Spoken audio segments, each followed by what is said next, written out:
This channel does not promote any violent, harmful, or illegal activities. All content provided by this channel is meant for an educational purpose only.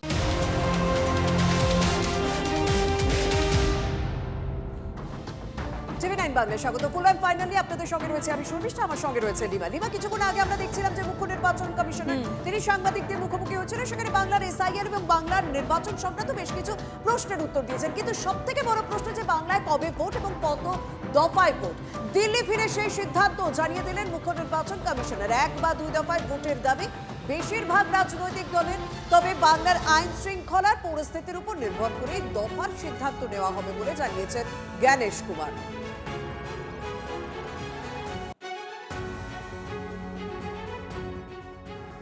We'll be going back to Delhi and we will take a decision after reaching there, taking into account all the factors which have emanated during the review meeting. Maharashtra,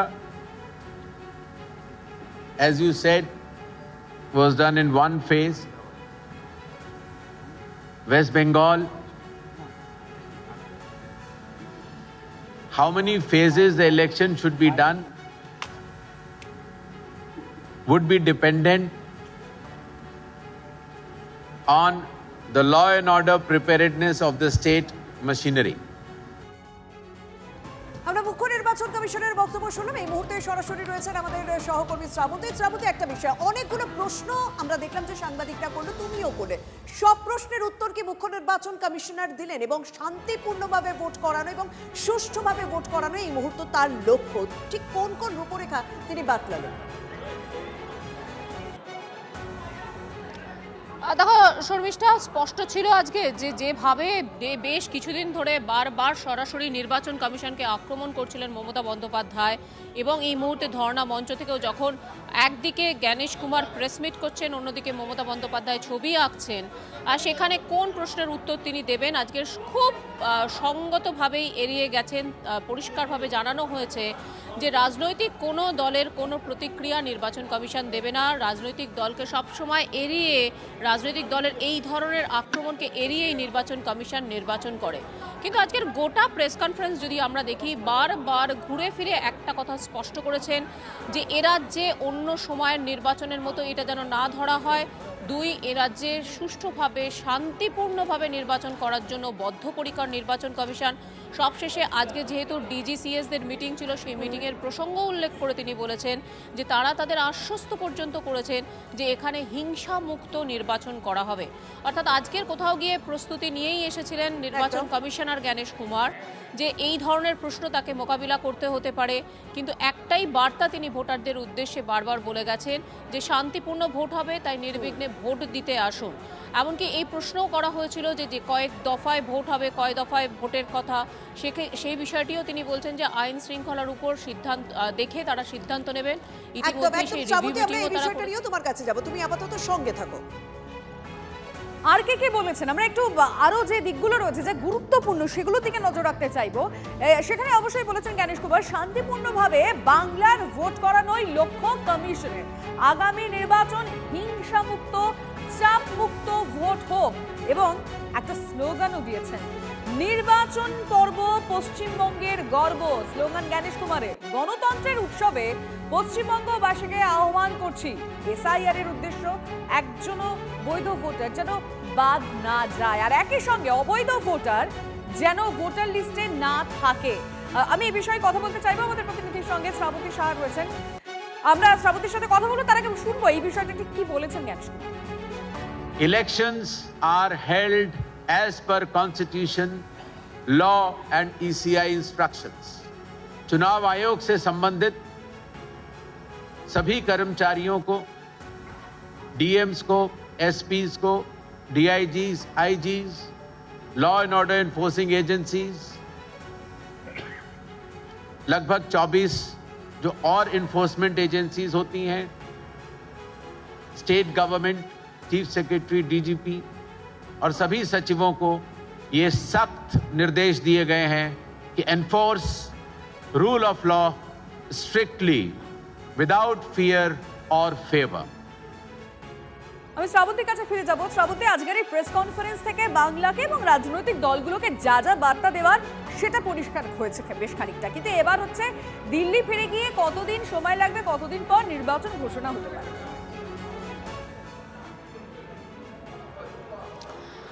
দেখো, যে 5 রাজ্যে ইতিমধ্যেই গেছে CEC এবং এই ফুল bench, সেখানেই vote ঘোষণা হওয়ার সম্ভাবনা রয়েছে প্রত্যেক রাজ্য থেকে। খুব সম্ভাব্য প্রশ্ন এটা ছিল যে কবে ভোট অ্যানাউন্স হবে। এটা স্পষ্ট করে দিয়েছেন আজকে যে দিল্লি যাবার পরে একটা সম্ভাবনা থাকছে ভোট ঘোষণার। সেক্ষেত্রে আগামী 14 তারিখে প্রধানমন্ত্রীর সফর রয়েছে অসমে। সেই অসমের সফরের পরে যেহেতু সেখানে বেশ কিছু উদ্বোধন তিনি করবেন, সেই উদ্বোধনের পরে মনে করা হচ্ছে 15 তারিখের মধ্যে হতে পারে, অথবা তার আগে। যেহেতু এই ধরনের বিষয়ে অন্যান্য বিরোধী দলগুলি বারবার প্রশ্ন তোলেন যে প্রধানমন্ত্রীর এই সফরসূচির সঙ্গে ইলেকশন কমিশনের কোনো সম্পর্ক থাকা উচিত নয়, এই ধরনের প্রসঙ্গ থাকে। সেক্ষেত্রে তার আগেই হতে পারে। তো একটা বিষয় পরিষ্কার যে এরপরে তিনি এই সপ্তাহের একেবারে শেষের দিকে শনি রবিবারের মধ্যে এই ভোট ঘোষণা হওয়ার সম্ভাবনা প্রবল। একই সঙ্গে একটা প্রশ্ন তাকে করা হয়েছিল যে এই যে এসআইআর এর তালিকা নিয়ে বারবার প্রশ্ন উঠছে, যে সমস্ত অ্যাডজুডিকেটেড ভোটাররা রয়েছেন তাদের ভবিষ্যৎ কি নির্ধারণ করা হবে তারপরে ভোট ঘোষণা, সে ব্যাপারটাও আজকে স্পষ্ট করে দিয়েছেন। সিইসির বক্তব্য এই ব্যাপারে যেহেতু শীর্ষ আদালতে যে রায় দেবে তারা সেটাই দেখে নেবেন। আজকের সুপ্রিম কোর্টেও সেই বিষয়ে কথা হয়েছে। ফলে সাপ্লিমেন্টারি লিস্টের উপরে আর সেই অর্থে নির্ভর করছে না, তারা হয়তো ভোট ঘোষণা করে দেবেন এবং তারপর সাপ্লিমেন্টারি লিস্ট একে একে প্রকাশ হতে একেবারে থাকবে। ধন্যবাদ শ্রাবন্তী।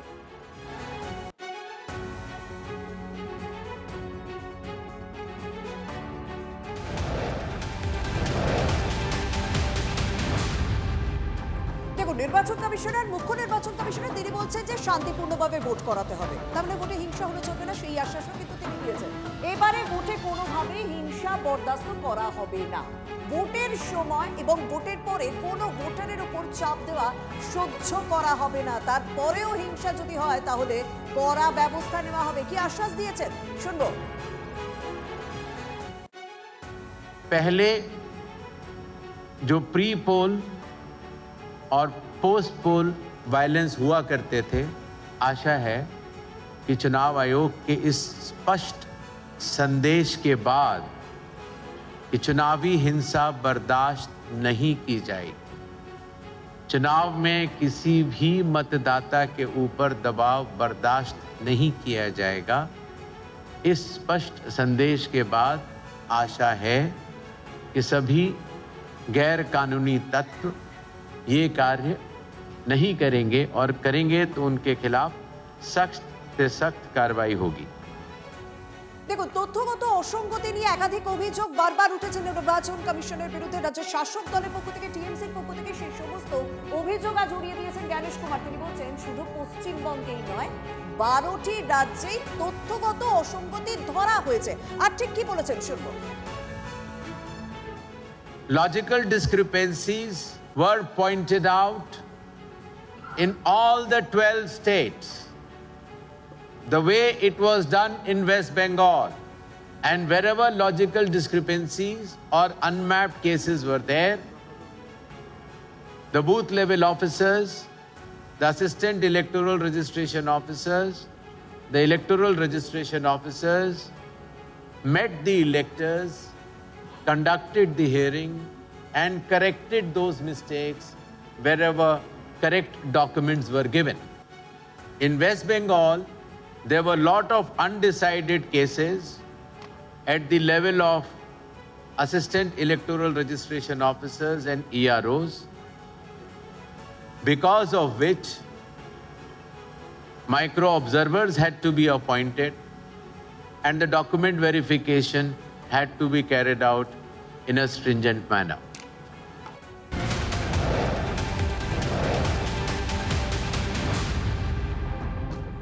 বিচারাধীন ভোটারদের সমস্যা মেটাতে ট্রাইব্যুনাল তৈরির নির্দেশ দিল সুপ্রিম কোর্ট। কলকাতা হাইকোর্টের বিচারপতির পরামর্শে ট্রাইব্যুনাল তৈরি হবে। নির্দেশটি কি কি বলা হয়েছে আমরা জানবো ডিটেলে। আমাদের রিপোর্টার সুমন মহাপাত্র রয়েছেন। সুমন, দেখো, মানিকা গুরুস্বামী, কল্যাণ ব্যানার্জি সহ অন্যান্যরা পিটিশন নিয়ে গেছিলেন সুপ্রিম কোর্টের কাছে এবং সুপ্রিম কোর্ট প্রথমেই কিন্তু এই পিটিশনটাকে খারিজ করার কথা বলে। তার কারণ আগাম এই পিটিশন কোথাও একটা ভুল বার্তা দিতে পারে, জুডিশিয়াল অফিসারদের উপরে ভরসা রাখা হচ্ছে না এই প্রশ্ন তুলে দিতে পারে। তাই এই পিটিশনটাকে খারিজ করার কথা বলা হয়, ফিরিয়ে নিতে বলা হয়।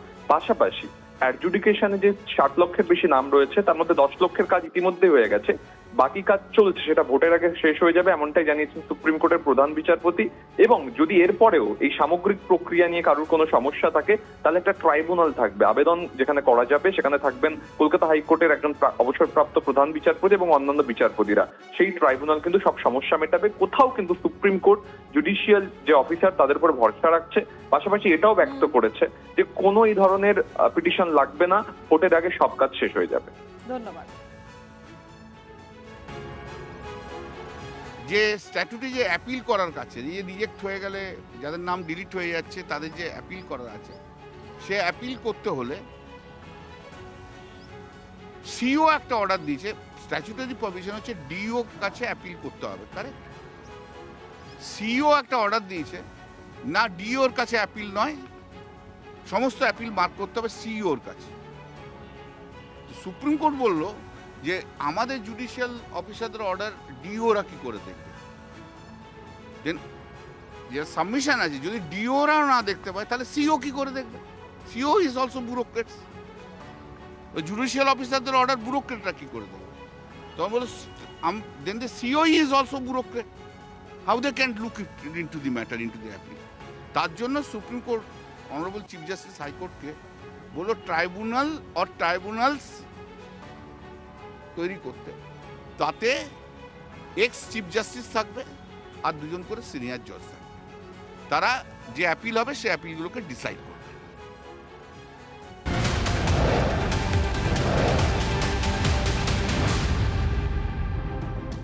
আজকে আমরা একই সঙ্গে দুটো ছবি দেখতে পেয়েছিলাম, দেখাবো আপনাদেরকে। যেই সময় আমরা দেখতে পেলাম জ্ঞানেশ কুমার প্রেস কনফারেন্স করছেন, ঠিক তখন আমরা দেখতে পাচ্ছি মুখ্যমন্ত্রী মমতা বন্দ্যোপাধ্যায় ছবি আঁকছেন, কিন্তু কি আঁকছেন সেটা গুরুত্বপূর্ণ। এসআইআর নিয়ে আঁকা ছবিতে ভ্যানিশ লিখলেন মুখ্যমন্ত্রী, ধর্ণা মঞ্চে আঁকা ছবিতে মমতা বন্দ্যোপাধ্যায় লিখলেন ভ্যানিশ। একই সঙ্গে দুটো ছবি আপনাদের দেখাচ্ছে, ঠিক সেই সময় যখন প্রেস কনফারেন্স চলছিল একই সঙ্গে মুখ্যমন্ত্রীর আঁকা।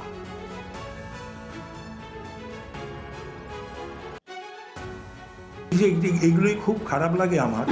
প্রতিটি মানুষের একটা ঈশ্বর প্রদত্ত একটা গায়ের রং আছে, চেহারা আছে, বাবা মার নাম টাইটেল রয়েছে, সেইগুলোকে নিয়ে কটাক্ষ করা অমানবিক এবং এটা শিক্ষার পরিচয় নয়, শিক্ষিত মানুষের পরিচয় বহন করে না। তো উনি এই যে জ্ঞানেশ কুমারজিকে যে ভাষায় উনি বলছেন, আমাদের সেই শিক্ষা নয় পারিবারিক। মমতা ব্যানার্জি যে শব্দ বা ভাষা ব্যবহার করেন আমরা সেগুলো করতে পারবো না, করবও না। গণেশ কুমার যেদিন কলকাতায় এসেছেন সেদিন নিউ টাউনে বিক্ষোভ দেখানো হয়েছে, তারপর কালীঘাটে বিক্ষোভ দেখানো হয়েছে, তারপর দক্ষিণেশ্বরে গণেশ কুমারকে কালো পতাকা দেখানো হয়, হাতে কালো পতাকা প্লাকার্ড নিয়ে বিক্ষোভ চলে। কেন নাম বাদ প্রশ্ন করেন বিক্ষোভকারীরা। গতকালও আমরা আপনাদেরকে দেখিয়েছি কালীঘাটে পুজো দিতে গিয়ে বিক্ষোভের মুখে পড়েছিলেন মুখ্য নির্বাচন কমিশনার। যখন তিনি কালী মন্দিরে পুজো দিচ্ছেন তখনই বাইরে বিক্ষোভ দেখাচ্ছিলেন বিক্ষোভকারীরা। হাজরা এবং কালীঘাটে গণেশ কুমারকে লক্ষ্য করে কালো পতাকাও দেখানো হয়েছে। কালকে শহরে এসে বারবার বিক্ষোভের মুখে পড়তে হচ্ছে তাকে। এবার সরাসরি নিউ টাউনের দিকে নজর রাখবো, কারণ সেখানে তিনি একটি জায়গায় তিনি সাংবাদিক সম্মেলন করছিলেন এবং তিনি বেরিয়ে আসবেন সেখান থেকে একটি 5 তারা হোটেল থেকে, সেখানেও তাকে বিক্ষোভের মুখে পড়তে হতে পারে। সোমা রয়েছেন আমার সহকর্মী সেখান থেকে। সোমা, তুমি নিউ টাউনের সেই জায়গায় রয়েছে যেখানে বিক্ষোভকারীরা জমায়েত হয়েছেন, তারা কি বলছেন, কি চাইছেন, সেখানকার ছবি তুলে ধরো। সোমা,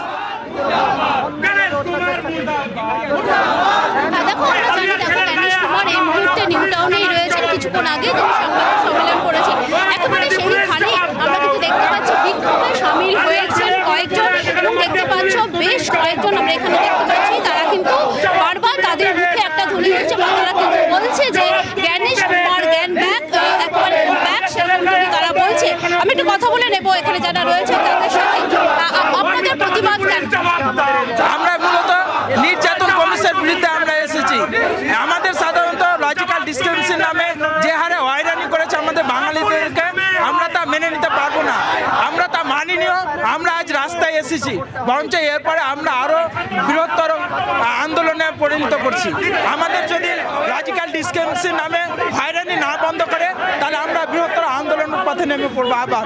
আজকে আমরা শুধু আজকে ট্রেলার দিলাম, পরবর্তীতে পিকচার বাকিরা দেখতে পাবে। পুলিশ কি কাউকে মেরেছে? আপনারা যেটা বলছিলেন, এই যে ছবি দেখতে পাচ্ছি, কি হয়েছে না? আমরা শান্তিপূর্ণভাবে পুলিশ পারমিশন নিয়ে মিছিল করছিলাম। এই মিছিলে পুলিশ অন্যায়ভাবে অত্যাচার করেছে, পা খাম করে দিয়েছে, হাত খাম করে দিয়ে ধাক্কা মেরে মেরে মেরেছে। পুলিশ আমাদের সাথে দ্বিচারিতা করেছে। আমাদেরকে শুরুতে পারমিশন দিয়েছিল, পারমিশন করে দেওয়ার পর আমাদেরকে নিয়ে এসে মেরেছে। তারা পুলিশ আমাদেরকে নিয়ে এসে মেরেছে। আপনারা কিসের প্রতিবাদে এখানে এসেছেন? আজকে তো জ্ঞানেশ কুমার এখানে রয়েছে, কিসের প্রতিবাদে এখানে এসেছেন? এসআইআর এর নাম করে বাঙালি লজিক্যাল ডিসক্রিপেন্সির নামে তাদের নাম বাদ গিয়েছে, সেই নাম তারা ভোটার তালিকা আবার ফেরত চাইছেন। যদি না করা হয় তাহলে তারা বৃহত্তর আন্দোলনের পথে যাবেন। আর কিছুক্ষণের মধ্যে এই পাঁচতারা হোটেল থেকে বেরিয়ে আসবে মুখ্য নির্বাচন কমিশন, তাকে আবারও বিক্ষোভের মুখে পড়তে হতে পারে। সেই ছবি আপনাদের সামনে তুলে ধরুন। দেখুন, মুখ্য নির্বাচন কমিশনের জ্ঞানেশ কুমারের বিরুদ্ধে বারবার দুর্ব্যবহারের অভিযোগ উঠেছে। সেই দিল্লিতে যখন তৃণমূলের প্রতিনিধি দল গিয়েছিল তৃণমূল নেত্রী মমতা বন্দ্যোপাধ্যায়ের নেতৃত্বে, তখন দুর্ব্যবহারের অভিযোগ উঠেছে।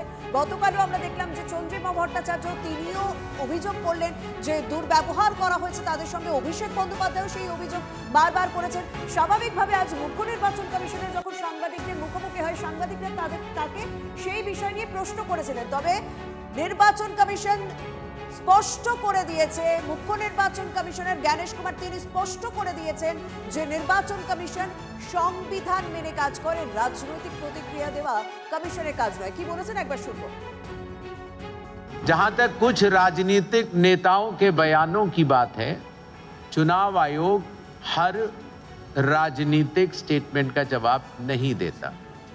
चुनाव आयोग संविधान से चलता है, कानून से चलता है और राजनीतिक बयानबाजी से बचता है। আমাদের সঙ্গে রয়েছে তৃণমূল কংগ্রেস মুখপাত্র তন্ময় ঘোষ। তন্ময় বাবু, আপনি শুনলেন, পুরো বক্তব্য শুনলেন। স্বাভাবিকভাবে আপনারা বারবার দুর্ব্যবহারের অভিযোগ করেছেন মুখ্য নির্বাচন কমিশনের বিরুদ্ধে। আমরা যখন প্রশ্ন করেছিলাম তিনি কিন্তু স্পষ্ট বললেন সংবিধান মেনে কাজ করে নির্বাচন কমিশন, রাজনৈতিক প্রতিক্রিয়া দেওয়া তাদের কাজ নয়। কিভাবে দেখবেন বিষয়টা? হাস্যকর বক্তব্য। উনি যে বক্তব্য দিচ্ছেন সেটা অত্যন্ত হাস্যকর, কারণ উনি আইন এবং সংবিধান দুটোরই কোনোটাই মেনে চলেন না। উনি প্রথম দিন থেকে দুটোই হচ্ছে দুটোর বাইরে গিয়ে কাজ করছেন, সংবিধানের বাইরে গিয়ে কাজ করছেন, আইনের বাইরে গিয়ে কাজ করছেন। উনি যদি কাউরির কথা মেনে চলেন, সেটা হচ্ছে বিজেপির সদর দপ্তর। সেই সদর দপ্তরের কথা শুনে চলছেন বলেই অন্যান্য রাজনৈতিক দল, শুধু তৃণমূল কংগ্রেস বলে বলছি না, যে কোনো রাজনৈতিক দলের বক্তব্য নিয়ে ওনার মন্তব্য করতে অসুবিধা হচ্ছে। ধন্যবাদ।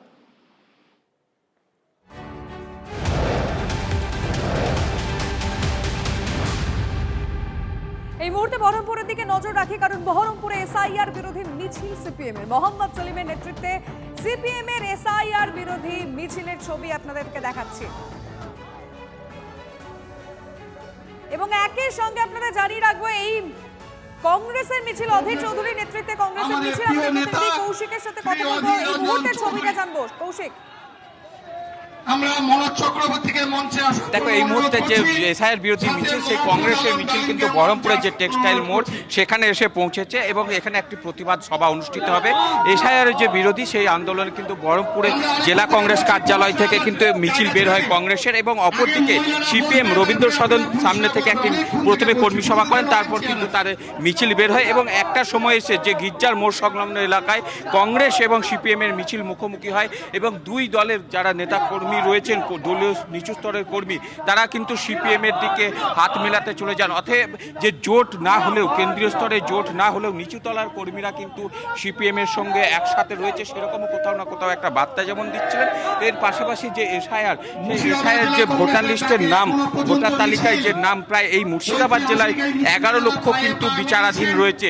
সেই ক্ষেত্রে এই মুর্শিদাবাদ জেলায় কংগ্রেস এবং সিপিআইএম একসঙ্গে কিন্তু একই দিনে দুটি পৃথক জায়গা থেকে সেই মিছিলের প্রতিবাদ মিছিলে অংশগ্রহণ করেন এবং এই প্রতিবাদ সভায় যেমন একটাই নেতৃত্ব দেন অজিত চৌধুরী এবং অন্যটাই মোহাম্মদ সেলিম, এবং তারা কিন্তু এই কংগ্রেসের যে মিছিল সেই মিছিল শেষে কিন্তু এবার প্রতিবাদ সভা অনুষ্ঠিত হবে এবং অপরদিকে সিপিএমের যে মিছিল সেই মিছিলও কিন্তু শেষ হয়েছে এবং এই যে মিছিল সেই দুটি মিছিলেই কিন্তু হিট ছিল চোখে পড়ার মতো। মুর্শিদাবাদ মূলত দেখো সংখ্যালঘু জেলা, সেই জেলায় রমজান মাস চলছে, সেই মাসের মধ্যে আমি যদি আবার ক্যামেরা পার্সন সিদ্ধার্থকে বলবো একবার দেখানোর সেখানে কিন্তু ব্যাপক ভিড় রয়েছে মিছিলের ছবির কথা বললে আমরা অবশ্যই দেখাচ্ছি, কিন্তু এক মোহাম্মদ সেলিম কি বলেছেন আমরা শুনবো। রাজ্যের মানুষ চাইছে, যারা তৃণমূল সরকারকে উৎখাত করতে চাইছে, বিজেপিকে তাড়াতে চাইছে, তারা সবাই চাইছে, নিচুতলার কর্মী, মাঝারের কর্মী, এখানে তো অনেক জেলা স্তরের কর্মীরা আছে, কিন্তু রাজ্য এবং কেন্দ্রের যারা নেতারা আছে তাদেরকে সিদ্ধান্ত নেবে, সেটা বাস্তবতার ওপরে নিলে একসাথে লড়াই হতো, আর অন্য কোনো স্বার্থ থাকলে এই বিপদটা ডেকে নিয়ে আসছে, মানুষ বুঝবে, মানুষ এককাট্টা হয়ে যাবে।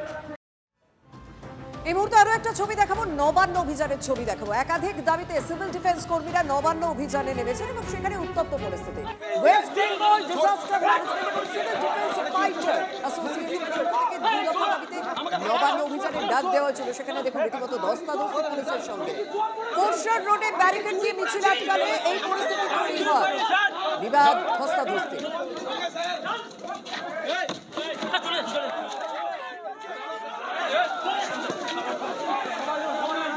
ধরপাকড়ও শুরু হয়ে যায়। এরপরে আপনারা সেই ছবি দেখছেন, বেশ কয়েকজনকে ইতিমধ্যে আটক করে নিয়ে যাওয়া হয়েছে। সুব্রত, কি পরিস্থিতি তৈরি হয়েছিল? আর স্বাভাবিকভাবে যারা এই মুহূর্তে নবান্ন অভিযানে নেমেছেন তাদেরও বেশ কিছু দাবি নিয়েই তারা বেশ কিছুদিন ধরে আন্দোলন প্রতিবাদ করছিলেন। সার্বিক ছবি এবং তাদের দাবি।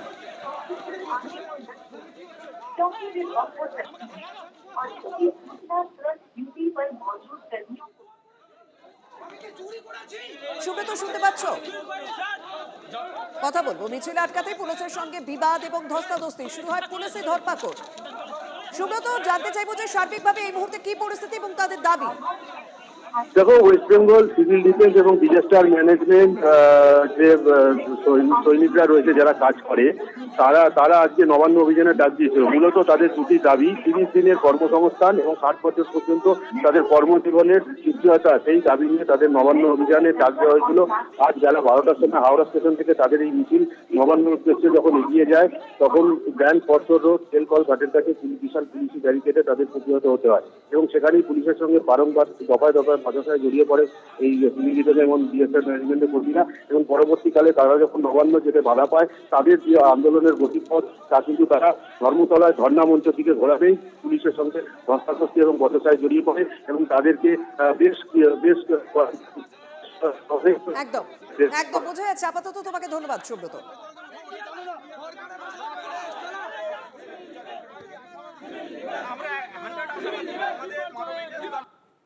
আমরা ধর্ণা মঞ্চে যাবো, আমরা মুখ্যমন্ত্রীর পাশে ধর্ণা মঞ্চে বসবো, আমরা দিল না, আমরা ধর্মতলায় ধর্ণা মঞ্চে বসবো মুখ্যমন্ত্রীর পাশে, ঠিক আছে? ধর্মতলা আমরা আমাদের কাজের জন্য দাবিতে আমাদেরকে ধুয়ে দিল। ওয়েস্ট বেঙ্গল ডিজাস্টার ম্যানেজমেন্ট এবং সিভিল ডিফেন্স ফাইটার অ্যাসোসিয়েশনের পক্ষ থেকে নবান্ন অভিযানের ডাক দেওয়া হয়েছিল।